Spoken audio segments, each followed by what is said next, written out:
Welcome to a special debate edition of Off the Page. I'm Will Cain. Today I've got Reihan Salam on the right and Chris Hayes on the left of The Nation.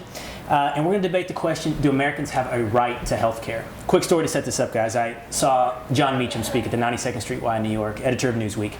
And he was talking about Andrew Jackson, and in the Q&A section he was asked, how could Jackson have been opposed to slavery? And his answer was that he thinks in the end it was a product of the thought of the time. And he thought that in 50 years, his children would look back and say, how did we not realize that Americans have a right to health care? So let me start with you, Chris. Do Americans have a right to health care?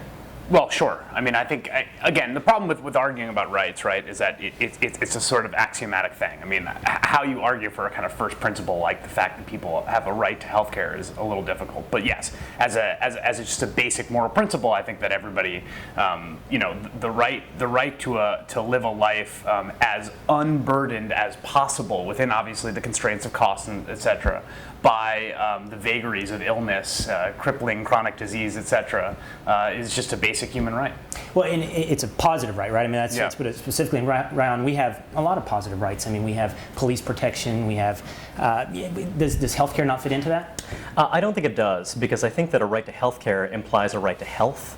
And I think that's a dangerous idea. I think that one thing that you've seen with the, for example, socialization of pensions is the idea that, well, we've socialized your pensions, ergo, we actually need to get more involved in your intimate life. Similarly, if we're going to provide you with a right to health care, then I think that implies that, well, you're obese or you're creating other social demands. And so there becomes a public health framework. And there's nothing intrinsically wrong with it, but I think that there's a real danger that the state starts to interfere ever more with your intimate life and your personal choices. So I think that, yes, there's a prudential case for a basic social minimum, for insurance reforms, that kind of thing. But to imply a right to health care, I think, takes us down a dangerous road. Well, we should also just say that there is a right to health care that's acknowledged, which is the fact that you can't turn people away from emergency rooms, right? So unless I misunderstand Reihan, I don't think I do. I don't think anyone would advocate the fact that, if someone is shot or hit by a car and they show up and can't pay, that we just turn them away. So we acknowledge that there is a basic kind of framework that we do have to provide emergency care to everyone. And part of the problem actually with the system is that we don't build up from that to a sort of approach care in a more holistic fashion that I think would actually be, in the long term, a lot less expensive. Well, Chris, you talk about that system that's in place now and changing it. If we assume there is a right in your premise, does that inevitably lead you to the conclusion that there has to be universal, single-payer, free at point of delivery coverage for everyone? Unjust otherwise? I'm not quite sure. I mean, I think that's what I would prefer. I'm a little agnostic on the delivery, right? Because you could construct different kinds of ways of delivering healthcare for everyone that satisfies this sort of moral principle of a right, short of short of single payer. But it does have to be universal, right? So those two are separable. Does it have to be universal, Rowan?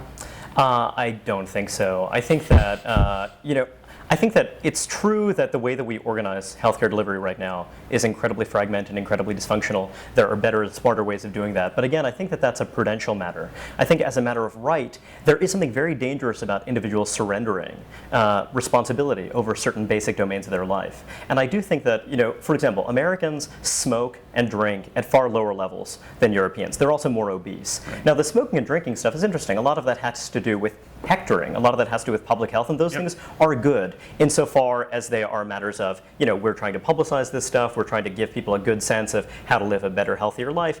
But once the state takes responsibility for your health, because we as citizens have surrendered our responsibility for our health, I think that's dangerous. So it's true. So you don't turn people away from emergency behavior, negative health behavior? I do think it leads to more negative health behavior. But more broadly, I think that there's going to come a point where people are going to sort of lose that basic responsibility, and you enter a kind of pocket money society where the big ticket things that matter to you, your life, your family, are no longer in your control. And I think that lends itself to a kind of very strange, exclusively consumption-oriented society. Is that a big risk, Chris? People abdicating responsibility for their own health if they're not? Yeah. I understand that argument, and I don't think it's a crazy one. I mean, it makes a certain amount of intuitive sense. The problem is that the way healthcare functions is that we surrender responsibility all the time because we're not doctors. So you walk into a doctor's office and you say say that you're surrendering a certain amount of responsibility because you don't know if the tumor is benign or not, and what you're going to do is you're going to outsource that decision making to the doctor.